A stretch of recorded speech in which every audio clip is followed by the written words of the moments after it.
So, very good afternoon, everyone. Today, the topic of discussion is hemolytic disease of newborn, right? So, ये topic आज हमें discuss करना है. इससे पहले we have discussed the topics like jaundice in newborn and hemorrhagic disease of newborn. So, hemorrhagic disease of newborn is totally different from hemolytic disease of newborn, right? So, let's start with the topic. First of all comes the definition. So, a condition in which the fetus or neonate's red blood cell are destroyed by hemoglobin G antibodies produced by the mother. So what happens in this condition is कि जो fetus के red blood cells होंगे वो destroy हो जाते हैं mother की antibody से. कौन सी antibody? IgG. So hemolytic नाम से आपको पता चल रहा है, it means breaking down of the RBCs. जो RBCs होंगे वो break down हो जाएंगे. Erythroblastosis. Erythroblastosis का मतलब होता है कि जब ज्यादा अमाउंट में जो है वो इमेच्योर रेड ब्लड सेल जो है वो प्रोड्यूस होने शुरू होते हैं. Then fetalis refers to the foetus. तो ये वर्ड्स हमने आपको इसलिए बताया क्योंकि ये आगे अभी आपको प्रेजेंटेशन में देखने को मिलेंगे. So next comes the causes of hemolytic disease of newborn. Causes में आपके तीन मेन आते हैं. One is RH incompatibility, another one is ABO incompatibility, and third one is other system antibodies incompatibility. ठीक है, तो हम one by one को डिस्कस करेंगे कि RH incompatibility क्या है, ABO incompatibility क्या है और other system antibody incompatibility क्या है. सबसे पहले आपका आता है RH incompatibility. RH incompatibility कब होती है? जब मदर जो है वो RH नेगेटिव है, फादर RH पॉजिटिव है और जो फीटस है वो अपने फादर वाला RH फैक्टर कैरी कर लेता है. ठीक है, यानी कि फीटस के अंदर भी कौन सा है? RH positive. अब मदर का हो गया RH नेगेटिव, फीटस का हो गया RH पॉजिटिव, तो दोनों के जो RH फैक्टर है वो मैच नहीं कर रहे. ठीक है, इनकम्पैटिबल है. ठीक है, जिसकी वजह से क्या होगी? मदर की बॉडी के अंदर एंटीबॉडीज बनेंगे जो कि फीटस के रेड ब्लड सेल्स को खत्म करना शुरू कर देंगे. ठीक है, जिससे कि फीटस की डेथ हो जाती है. Right. So, hemolytic disease of newborn is occurred when मतलब RH incompatibility basically हम बात कर रहे हैं. ठीक है, first point. So it occurs when a mother with RH negative blood becomes pregnant with RH positive baby that inherited from RH positive father. ठीक है. So it occurs when anti-D is stimulated in mother plasma due to mother's immune response to the antigen D on fetal's red blood cell. ठीक है. अब fetus के जो red blood cell है, ठीक है, उसके ऊपर जो एंटीजन मतलब फीटल रेड ब्लड सेल्स को मदर की बॉडी जो है एक तरह से एंटीजन की तरह कंसिडर करेगी क्योंकि ये दोनों का आरएच फैक्टर जो है वो मैच नहीं करता. ठीक है, तो मदर के अंदर इम्यून रिस्पॉन्स जागेगा और वो फाइट करेगा किसके साथ? फीटल रेड ब्लड सेल्स के साथ. ठीक है, तो एंटीबॉडी एंटीजन रिएक्शन यहाँ पे जो है वो देखने को मिलेगा. So this is due to anti D is an IgG that capable to cross placenta and hence deliver to the foetal circulation. क्योंकि ये जो एंटी डी है, आईजीजी एंटीबॉडी जो है ये फीटल सर्कुलेशन को क्रॉस तक पहुंच सकती है प्लेसेंटा के थ्रू. ठीक है, जिसकी वजह से फीटल रेड ब्लड सेल जो है वो डिस्ट्रॉय होना शुरू हो जाएंगे. ठीक है, अब RH इनकम्पैटिबिलिटी बहुत ही लेस कॉमन है, लेकिन जब किसी में ये देखने को मिलता है तो बहुत ही सीवियर कंडीशन होती है ये. ठीक है, जैसे कि मैंने आपको बताया, it can lead to death of the foetus.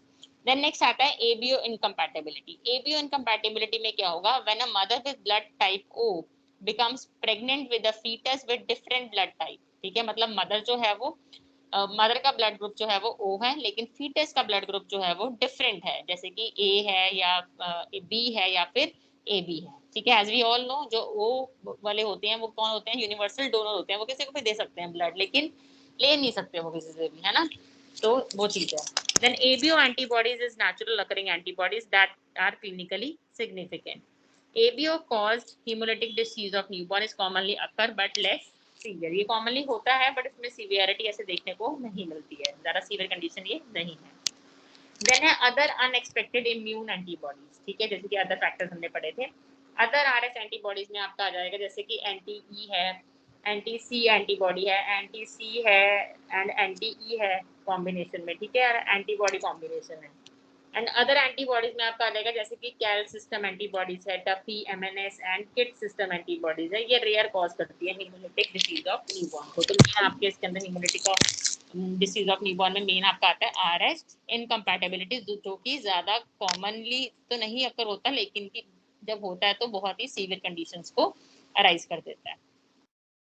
Then आता है फिजियोलॉजी क्या है. ठीक है, physiology of haemolytic disease of newborn. ठीक है, तो इसमें हम बेसिकली आरएच इनकम्पैटिबिलिटी को डिस्कस कर रहे हैं अभी. राइट, तो आरएच का फुल फॉर्म क्या है? रिहेसस. ठीक है, rhesus haemolytic disease of newborn.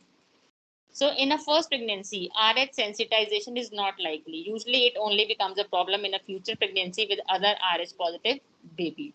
So when the next pregnancy occurs, the mother's antibodies cross the placenta, then reacts with an RBC antigen to fight the RH positive cells in the baby's body, and that the baby has inherited from the father and that is foreign to the mother. Hence the antigen antibody reaction occurs. ठीक है, क्या होगा जब कोई mother first time pregnant हो रही है और वो आरएच नेगेटिव है और उसका फीटस जो है वो आरएच पॉजिटिव है, तो फर्स्ट प्रेगनेंसी उसकी उससे अफेक्ट नहीं होती है क्योंकि तब तक जो है ब्लड मिक्सिंग नहीं हुई होती है ना, तो मदर की बॉडी अभी अवेयर नहीं होती है उसमें, राइट, कि जो फीटस का जो आरएच फैक्टर है वो पॉजिटिव है।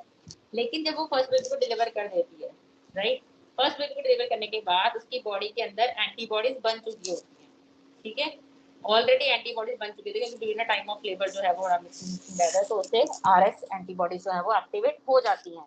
इसलिए जब वो मदर नेक्स्ट टाइम कंसीव करती है, ठीक है, जब वो नेक्स्ट टाइम कंसीव करेगी और फीटस का जो आरएस फैक्टर है वो पॉजिटिव है और मदर का आरएस फैक्टर नेगेटिव है, तो ऑलरेडी एंटीबॉडीज बनी हुई है उसके पास, ठीक है, तो वो जैसे ही वो कंसीव करेगी तो एंटीबॉडीज जो है वो रिएक्ट करना शुरू करेगी और जो फीटस होगा उसके आरबीसी को वो खत्म करना शुरू कर देगी।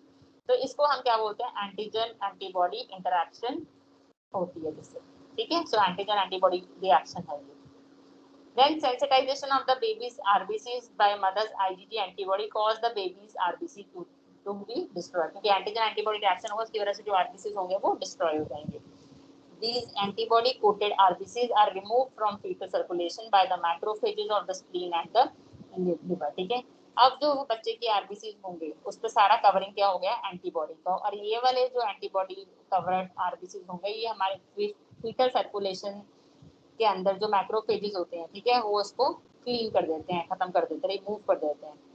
The severity of anemia depends upon the amount of mother's antibody, its specificity, its avidity and other characteristics, ठीक है। अब इस कंडीशन अकर होने से जो है मदर को कितना सीवियरली एनीमिक होती है वो, ठीक है, तो वो किस चीज पे डिपेंड करते हैं कि मदर की जो एंटीबॉडी है उसका अमाउंट क्या है, उसकी स्पेसिफिसिटी क्या है, कितना रिएक्टिव है वो, ठीक है, एक्टिव है, तो उन चीजों पर डिपेंड करता है severity of anaemia. Anemia will stimulate bone marrow to produce more RBC and including immature RBC which is then released to the fetus circulation। अब क्या है, मदर एनीमिक हो गई, मदर एनीमिया जैसे ही हुआ तो बॉडी की जो बोन मैरो होगी जहाँ पे आरबीसी प्रोडक्शन होती है, अब वो रिस्पॉन्स में और ज्यादा आरबीसी जो है वो बनाना शुरू करेगी जल्दी जल्दी, ठीक है, तो इमेच्योर आरबीसी आने लग जाएंगे जिसे आप क्या बोलते हो, एरिथ्रोब्लास्टोसिस, ठीक है। तो जब इमेच्योर आरबीसी जो है ज्यादा बनने शुरू हो जाएंगे फिर वो कहाँ जाके रिलीज होंगे, फीटल सर्कुलेशन, ठीक है, और इसको फिर हम क्या बोलते हैं, एरिथ्रोब्लास्टोसिस फिटालिस, मतलब फीटस के अंदर इमेच्योर आरबीसी जो है वो आ जाएंगे, ठीक है। सो यहाँ पे आप पिक्चर में देख सकते हैं, ये एक तरह पैथोफिजियोलॉजी को एक्सप्लेन करता है। ये देखिए, ये आरएस नेगेटिव वुमेन है, ये आरएस नेगेटिव वुमेन है, ये आरएस पॉजिटिव फादर है। आरएस नेगेटिव वुमेन और फादर ने, ठीक है, जब कंसीव किया उन्होंने चाइल्ड कंसीव किया तो ये बेबी जो है वो क्या है, आरएच पॉजिटिव है, ठीक है।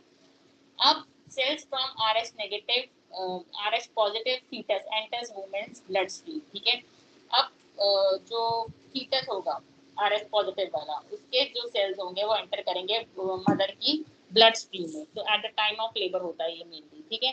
तो वुमेन बिकम सेंसिटाइज एंटीबॉडी, अब वुमेन के अंदर क्या है, एंटीबॉडीज बन गई, तो जब उसने नेक्स्ट टाइम वो प्रेग्नेंट हुई तो ये एंटीबॉडीज कहाँ अंदर अंदर चलेगी, कहाँ एंटर कर गई, ये फीटस के अंदर, और फीटस के आरबीसी को डिस्ट्रॉय कर गई, ठीक है। So this is all about the pathophysiology of hemolytic disease of newborn या फिर RH incompatibility। आप इस टॉपिक को, क्योंकि इसमें हम ज़्यादा फोकस किस पे कर रहे हैं, RH incompatibility पे, ठीक है, तो ये वो टॉपिक है।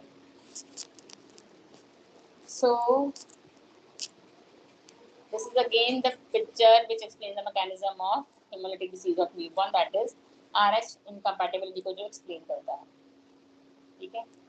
इसको हम देखो अभी डिस्कस कर लेते हैं। जैसे कि ये फर्स्ट प्रेगनेंसी है, फर्स्ट प्रेगनेंसी में क्या है, mother Rh negative, foetus Rh positive, ठीक है। तो न्यूबॉर्न जो है वो बॉर्न हुआ, ठीक है, लेकिन मदर जो है वो सेंसिटाइज हो गई है आरएच डी एंटीजन के लिए, उसके अंदर एंटीबॉडी जो है वो बन चुकी है, और जब नेक्स्ट टाइम उसने कंसीव किया, ठीक है, तो एंटीबॉडी एंटीजन रिएक्शन जो है वो स्टार्ट हो गया, ठीक है, और ज्यादा आईजीजी एंटीबॉडी जो है वो मदर के अंदर बनने लग गई, क्योंकि अब उसने पहचान लिया है फीटस को जो कि आरएच पॉजिटिव है, तो वहाँ पे एंटीजन एंटीबॉडी रिएक्शन हुआ, बच्चे के आरबीसी जो है वो डिस्ट्रॉय होने शुरू हो गए, ठीक है।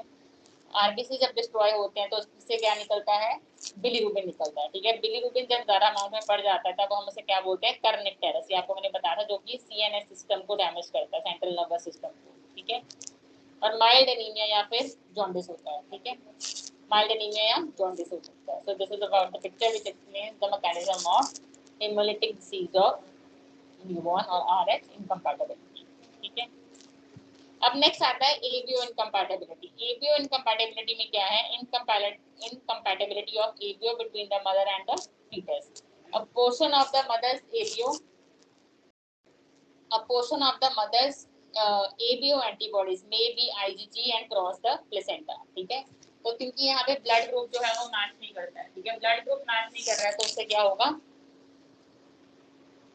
ब्लड ग्रुप जो है वो मैच नहीं कर रहा है। मदर जो है वो ओ है, ओ ब्लड ग्रुप की है, और जो फीटस है, ठीक है, वो ए ब्लड ग्रुप है या बी है या ए बी है, ठीक है। तो जिसकी वजह से उसकी बॉडी में एंटीबॉडी जो है वो बन जाती है। It does sensitizes the fetal cell and this condition can occur on the first pregnancy and can occur without their having been transfusion, ठीक है। ये कंडीशन जो है वो फर्स्ट प्रेगनेंसी में भी हो सकती है, और कई बार क्या होता है, जरूरी नहीं है कि वो कॉम्प्लिकेशन कॉज करेगी, कई बारी ट्रांसफ्यूजन जो है मतलब रिएक्शन जो है वो कॉज नहीं करती। So the mechanism of ABO is similar to Rh incompatibility में जैसे होता है, तो सेम इसमें भी यही मैकेनिज्म होता है, ठीक है। And this is like somewhat more common, right, but fortunately it is not often very severe, ठीक है। ये देखने को ज्यादा मिल जाता है पर इससे सीवियरिटी जो है वो नहीं कॉज होती है, राइट। Then आता है serological effect of hemolytic disease in newborn, ठीक है। serological क्या क्या इफेक्ट होता है, पहले तो एनीमिया कॉज होगा, ऑर्गन एनलार्जमेंट हो जाती है, ठीक है। हाइपर बिलीरुबिनीमिया होता है, क्यों, क्योंकि आरबीसी जो है वो डिस्ट्रॉय हो रहे हैं, और आरबीसी जब डिस्ट्रॉय ब्रेकडाउन होता है आरबीसी का, तो उसमें से क्या निकलता है, बिलीरुबिन, तो जाके वो ब्लड में वॉल्यूम को इंक्रीज कर देते हैं, राइट। देन नेक्स्ट आ गया कर्निक टेरेस को भी मैं यहाँ पे डिस्कस नहीं करूंगी, बिकॉज अभी लास्ट लेक्चर जो हमने किया था लास्ट वीक, उसके अंदर हमने डिस्कस किया है।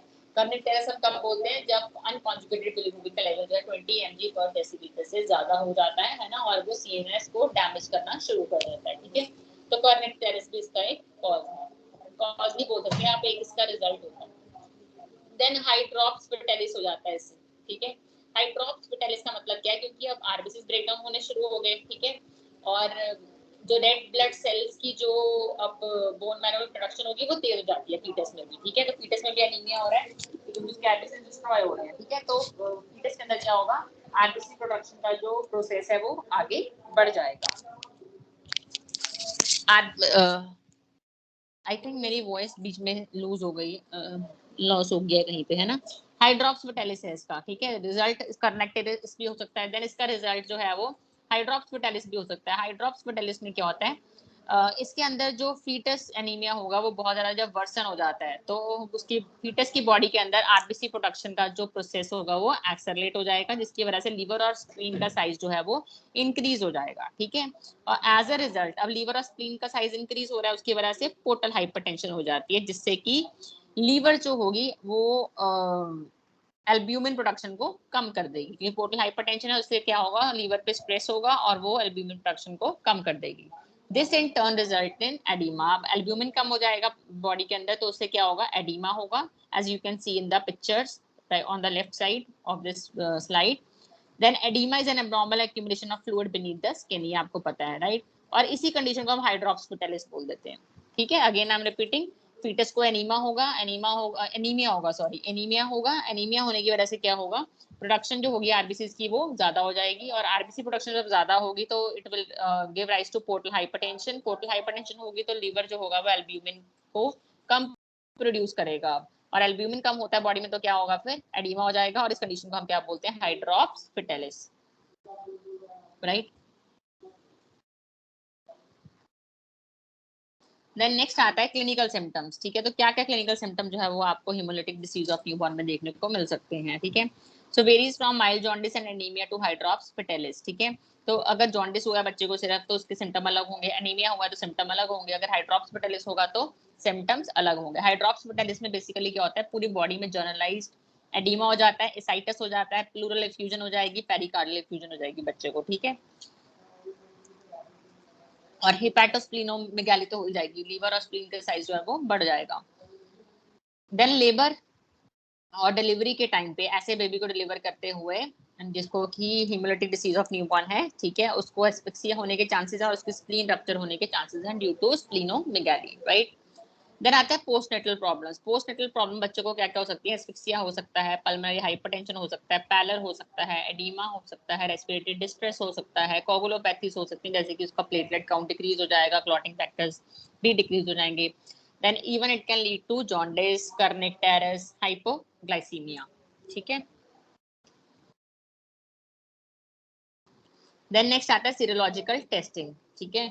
तो क्या क्या टेस्ट जो है इसमें किए जाते हैं? तो जब भी कोई प्रेग्नेंट है तो उसकी एबीओ टाइपिंग की जाती है, ठीक है, आरएस टाइपिंग की जाती है, एंटीबॉडी स्क्रीनिंग की जाती है, ठीक है, फॉर प्रेजेंस ऑफ एंटीडी, ठीक है। एंटीडी किस केस में होता है? एंटी, आपको बताया था मैंने अभी, आरएच इनकम्पैटिबिलिटी केस में या एबीओ इनकम्पैटिबिलिटी केस में, ठीक है। देन एंटीबॉडी, ठीक है, एंटीबॉडी स्क्रीन कर सकते हो, एंटीबॉडी आईडी करते हैं, एंटीबॉडी टाइटर करते हैं, तो ये स्क्रीनिंग टेस्ट जो है वो किया जाता है। देन आता है management of haemolytic disease of newborn. So management इसका ट्रीटमेंट है, प्रिवेंशन है। प्रिवेंशन क्या है? आरएच इम्यूनोग्लोबुलिन, ठीक है। अब सपोज कोई फर्स्ट टाइम प्रेग्नेंट हुआ है और वो आरएच नेगेटिव है और उसका बेबी जो है वो आरएच पॉजिटिव है, तो उसको क्या है, डिलीवरी के तुरंत बाद 48 टू 72 आवर्स के बीच बीच में उसको रोगैम का इंजेक्शन लगता है, रोगैम, ठीक है, ये यहाँ लिखा हुआ है, रोगैम का इंजेक्शन लगता है। रोगैम क्या है? एक तरह से एंटी डी गामा इम्यूनोग्लोबुलिन है, ठीक है, जो कि मदर की जो एंटीबॉडीज हैं वो बनने से रोकेगा, ठीक है। देन ट्रीटमेंट है, मैटरनल ट्रीटमेंट फैक्टर्स आएंगे और मैटरनल ट्रीटमेंट के पॉइंट्स हम डिस्कस करेंगे और इन्फैंट के इंटरवेंशंस के पॉइंट्स हम डिस्कस करेंगे। मदर के अंदर प्लाज्मा एक्सचेंज किया जाता है, इंट्रावीनस इम्यूनोग्लोबुलिन्स को दिया जाता है। इन्फैंट के अंदर इंट्रायूट्राइन ट्रांसफ्यूजन की जाती है, एक्सचेंज ट्रांसफ्यूजन का ऑप्शन होता है और फोटोथेरेपी का अगर उसको कर्निक टेरेस हो चुका है, ठीक है। 1 सेकेंड, ये सभी पॉइंट्स हम डिस्कस कर चुके हैं पहले वाली स्लाइड्स में। तो पहले इंट्रा यूट्राइन ट्रांसफ्यूजन हम डिस्कस करेंगे, ठीक है। इसके अंदर RBCs are infused into the abdominal cavity of the foetus and then absorbed into the foetal circulation to avoid hydrops fetalis and foetal death, ठीक है। तो इसके अंदर जो मेच्योर आरबीसीज होंगे वो हमें इन्फ्यूज करते हैं बच्चे की एब्डोमिनल कैविटी में, फीटस की, ठीक है, और जो कि फिर फीटल सर्कुलेशन में जाके एब्जॉर्ब हो जाते हैं और जिससे उसको हाइड्रोप फेटालिस जो है वो नहीं होता और उसकी डेथ नहीं होती। ये वाला प्रोसीजर जो है वो we can do this procedure as early as 17 weeks of pregnancy, ठीक है। देन इतना डिटेल में आपको इसको पढ़ने की जरूरत नहीं है, आपके लिए इतना वास्ट इसको हम नहीं पढ़ेंगे, ठीक है। सो नेक्स्ट आ जाता है आपका रिस्क, ठीक है। इस प्रोसीजर का क्या रिस्क होने के चांसेस हैं, ठीक है। सो द इस प्रोसीजर का जो रिस्क है that largely depend on the prior condition of the foetus and the gestational age at which transfusion is commenced. तो ये डिपेंड करता है फीटस के कंडीशन के ऊपर, ठीक है, जेस्टेशनल एज के ऊपर और मतलब कि ये प्रोसीजर कौन से वीक में जो है वो किया गया, तो उस चीजों पे रिस्क जो है वो डिपेंड करती हैं, ठीक है। देन फोटोथेरेपी कर सकते हैं, अगर बच्चे ने जॉन्डिस डेवलप कर लिया तो फोटोथेरेपी हम कर सकते हैं। फोटोथेरेपी आपको मैंने उस दिन जॉन्डिस एंड न्यूबॉर्न में एक्सप्लेन किया था पूरा स्टेप बाय स्टेप, ठीक है, तो वो आपने वहां से रिवाइज कर लेना है, ठीक है। Phototherapy also we have discussed.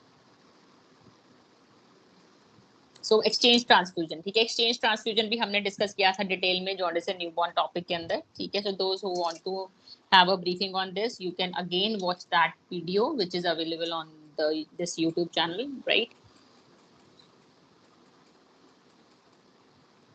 Then plasma exchange, ठीक है, प्लाज्मा एक्सचेंज हमने उस दिन नहीं किया था तो ये हम अभी डिस्कस कर लेंगे। So it is widely used treatment of immune mediated diseases. This treatment is applied to the pregnant women with high antibody titre. तो उन वुमेन में किया जाता है जिनके अंदर एंटीबॉडी का टाइटर जो है वो बहुत ज्यादा आता है और that has past history of still birth due to haemolytic disease of newborn. या तो उनका एंटीबॉडी का टाइटर ज्यादा है या फिर उनकी कोई पास हिस्ट्री है स्टिल बर्थ की, ठीक है। And this procedure are effective in decreasing the antibody titer and quantity of antibody, ठीक है। सो ये प्रोसीजर जो है वो इफेक्टिव है एंटीबॉडी टाइटर के अमाउंट को कम करने के लिए और एंटीबॉडी की क्वालिटी को कम करने के लिए, ठीक है। Plasma exchange can reduce antibody titre up to 75%, ठीक है। जो प्लाज्मा एक्सचेंज होगा करने से जो एंटीबॉडी टाइटर है, ठीक है, उसका लेवल 75% तक गिर जाता है, राइट। सो प्लाज्मा एक्सचेंज जो है वो इफेक्टिव है। देन इंट्रावीनस इम्यूनोग्लोबुलिन आप दे सकते हैं, ठीक है। इससे क्या होगा, जो इम्यून सिस्टम एक्टिवेट हुआ है मदर का, ठीक है, उसको ये जो है थोड़ा सा सुप्रेस करेगा, ठीक है। So this treatment use strengthen body immune system beside to treat immune deficiency. So intravenous immunoglobulins were found to decrease hemolysis leading to reduction in serum bilirubin level. तो intravenous immunoglobulin देने से क्या हमें फायदा हुआ है, ये देखा गया है कि उससे आरबीसी डिस्ट्रक्शन जो है वो कम हो जाती है, जिससे कि बिलिरुबिन का लेवल जो है वो ठीक हो रहता है, ठीक है। सो इंट्रावीनस इम्यूनोग्लोबुलिन थेरेपी जो है वो भी हम इसमें मैनेजमेंट ऑप्शन में रख सकते हैं RH इनकम्पैटिबिलिटी में, ठीक है। अब नेक्स्ट आता है प्रिवेंशन, ये सारा ट्रीटमेंट ऑप्शंस थे। नेक्स्ट आता है आपका प्रिवेंशन। प्रिवेंशन में आपका आएगा RH इम्यूनोग्लोबुलिन, जिसका नाम है रोहोगैम, ठीक है। रोहोगैम का इंजेक्शन जो है वो आता है, हॉस्पिटल में मिल जाता है। So alloimmunisation in pregnant women can be prevented by administration of RH immunoglobulin. तो आप RH इम्यूनोग्लोबुलिन जो है वो प्रेग्नेंट वुमेन को दे सकते हैं, जिससे कि उसके अंदर ये रिएक्शंस जो है वो एंटीजन एंटीबॉडी रिएक्शन नहीं होंगे। So it is a concentrate of IgG anti-D prepared from pooled human plasma of D negative people who have been exposed to the D antigen who have made antibodies to it, right? So significance क्या है इसका? Ma'am significance का main ये है कि इससे जो होगा मदर का जो इम्यून रिस्पॉन्स होगा वो सुप्रेस हो जाएगा जब उसने RH पॉजिटिव बेबी को कैरी किया होगा, ठीक है। तो अब वन वर्ड में आप इतना समझ लो कि इससे जो मदर का जो इम्यून रिस्पॉन्स होगा वो सुप्रेस हो जाएगा and it prevents the mother from producing anti D bodies, ठीक है। तो एंटी डी वो नहीं बनाएगा, राइट, जिससे कि फिर हीमोलिसिस भी नहीं होगा, ठीक है, और बेबी जो है वो सेव रहेगा और प्रेगनेंसी कंटिन्यू चलती रहेगी, राइट। हाँ, गाइडलाइंस में आपका इंपॉर्टेंट ये है कि ये इंजेक्शन कब देना है। So all doses should be given within 72 hours of delivery और प्रोसीजर। तो जैसी डिलीवरी हुई है या उसका अबॉर्शन का भी सपोज हुआ है प्रोसीजर, तो उसके फॉलोइंग 72 आवर्स के अंदर अंदर जो है वो कंप्लीट डोज जो है वो मदर को देनी है, ठीक है। And women should not be sensitise to D antigen, ठीक है। वो इसको देने के लिए वुमेन जो है वो anti D anti antigen D मतलब से सेंसिटाइज नहीं होनी चाहिए। और डोज इसकी हम देते हैं अगर 12 वीक्स ऑफ जेस्टेशन है for abortion, miscarriage and and period of ectopic pregnancy. अगर एक्टोपिक प्रेगनेंसी थी या अबॉर्शन हुआ है या मिसकैरेज हुआ है और उसका टाइम जो है जेस्टेशन का वो 12 वीक से या 12 वीक तक है या 12 वीक से कम है, तो उस टाइम पे जो डोज देनी है वो 50 म्यूजी देनी है, ठीक है।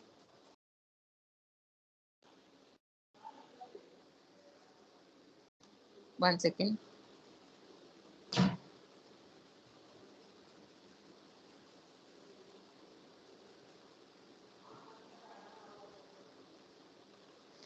ठीक है, और अगर 12 वीक्स की प्रेगनेंसी हो चुकी है, ठीक है, मैं 12 वीक्स को क्रॉस कर चुकी है, उस टाइम पे आपने जो डोज देना है 120 म्यूजी देना है। या अगर आपने ऐसी मदर का अमाइनोसेंटेसिस किया है जो कि RH नेगेटिव है और उसका बेबी RH पॉजिटिव है, तो अमाइनोसेंटेसिस के प्रोसीजर के बाद उसको 120 म्यूजी अपने डोज देनी है।